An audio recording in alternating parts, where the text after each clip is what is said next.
ہمارا میرے نبی کے چہرے پہ آ اللہ اکبر اللہ اور اتنا زوردار وہ اس کا جھٹکا تھا کہ میرا آقا میرے کائنات کا مولا حضور زمین پہ حضور کو درد نہیں ہوتا تھا.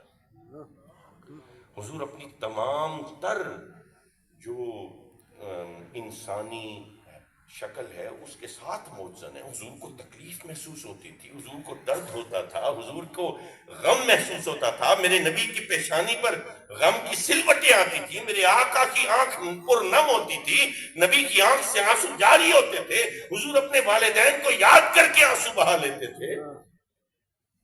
لوگوں اتنا حضور زمین پہ آ رہے ہیں. کچھ صحابہ نے نعرے تکبیر بلند کیا, سرکار کے دہن مبارک سے خون کے. میں نے باکسنگ کھیلی ہے جوانی میں, تو وہ جب میں ٹریننگ میں تھا تو یہ باکسنگ میں ایسے جب پڑتی تھی نا تو اندر سے یہ گال پھٹ جاتے. ایک دفعہ تو ایسے ہوا 11 ٹانکے آئے میرے بائیں گال کے, تو وہ ایسے خون فوارے کی طرح آ رہا تھا, ناک سے بھی آنا شروع ہو جاتا ہے. آپ منہ بند کریں تو پھر ناک سے آنا شروع ہو جاتا ہے. تو مجھے اندازہ ہے وہ ناک سے اور خون اور منہ سے خون آنے کا. کچھ لوگ خون پہنچ رہے ہیں, کچھ لوگ رو رہے ہیں, کچھ لوگ یہ سمجھیں حضور دنیا سے رخصت ہو. لیکن حضور کی ہمت اور حوصلے کی آپ مثال دیکھیں. جیسے ہی حضور کی آنکھ کھلی ہے, پھر وہ غشی کا ایک دور پورا ہوا ہے. میرے نبی نے پھر عزم کیا ہے, پھر ہمت کی ہے, پھر حوصلہ کیا ہے, پھر مجتمع کیا ہے. وہ ہار نہیں مانتا, وہ حوصلہ نہیں چھوڑتا, وہ ہر غم کے بعد پھر نئی طاقت کے ساتھ ابھر کے آتا ہے.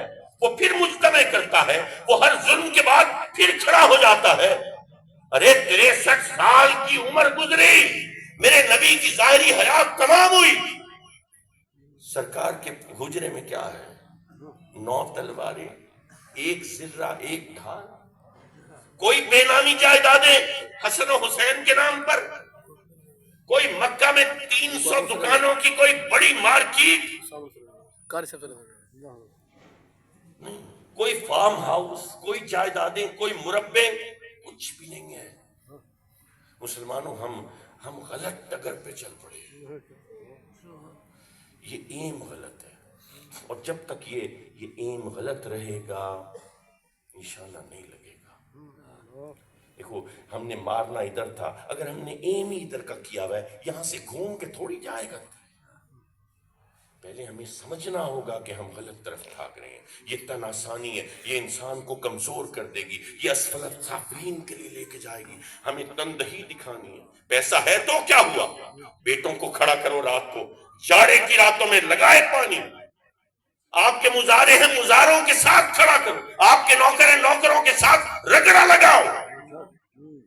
گھوڑی پہ بٹھاؤ, گھڑ سواری سکھاؤ, بندوق چلانا سکھاؤ, ہر مردانہ کام سکھاؤ, ان کو جوان بناؤ, جری بناؤ. یہ کیا ہے, یہ ببلو ڈبلو بنایا ہوا ہے ہم نے. مما پاپا آپ بھیج دیں شہر میں, آپ کا جتوئی شہر ہے, کسی ایسے ببلو ڈبلو بچے کو بھیج دیں کہ ذرا بیٹا دہی تو لے آ 1.5. تو میں کیسے جاؤں, پاپا آپ چلیں میرے ساتھ, انکل کو بھیج دیں, ماموں کے ساتھ چلا جاتا ہوں. پھر 500 روپے دو گے تو پورے پیسے نہیں. انکل نے یہی دے دیے تھے. اس کے اندر اتنی ہمت ہی نہیں ہو رہی کہ وہ پورے پیسے مانگ لے. مجھے کاؤنٹنگ تو آتی ہے. اچھا بیٹا 69, انکل 69 کتنا ہوتا ہے, 59 یا 49؟ یہ کیسی قوم پیدا ہو رہی ہے یار. جری, بہادر, تگڑے. میں دے سکتا ہوں خواہشیں, اپنے بچوں کو رگڑے لگاتا ہوں. میرا بیٹا ہے, میری انگت کا ہے, لیکن دھوپ میں جل کے اس کو میں وہاں پہ بہت زیادہ مشقت تو ایسے نہیں دے سکتا. فٹ بال کھلاتا ہوں. آج کل تو لوگ کرکٹ کے اوپر پیچھے پڑے ہیں, میں فٹ بال اکیڈمی جو دھوپ میں جون کی گرمیوں میں جاتا ہے, ایسے بالکل کالا سیاہ. میں نے کہا کوئی رنگ تو چڑھے نا, بلالی رنگ تو چڑھے. اللہ اکبر اللہ. دیکھو یہی کر سکتا ہوں نا, گھڑ سواری سکھائی ہے, گولی چلانا سکھائی ہے, رینج کے اوپر لے کے جاتا ہوں, دوڑاتا ہوں, پھراتا ہوں. یہ ٹانگیں اس کی جانگیں چھل جاتی ہیں جب وہ گھڑ سواری کرتا ہے. یہی رگڑا لگا سکتا ہوں نا کہ بھئی جب میں نہیں ہوں گا, جب باپ کا سایہ نہیں ہوگا, جب دباؤ آئے گا, پریشر آئے گا, یہ آئے گا, وہ تو سہ تو جائے نا. اتنا جری تو ہونا, اتنا بہادر تو ہونا, اتنی تکلیفیں سہنے والا تو ہونا. صرف بیٹوں کو نہیں, بیٹیوں کو بھی.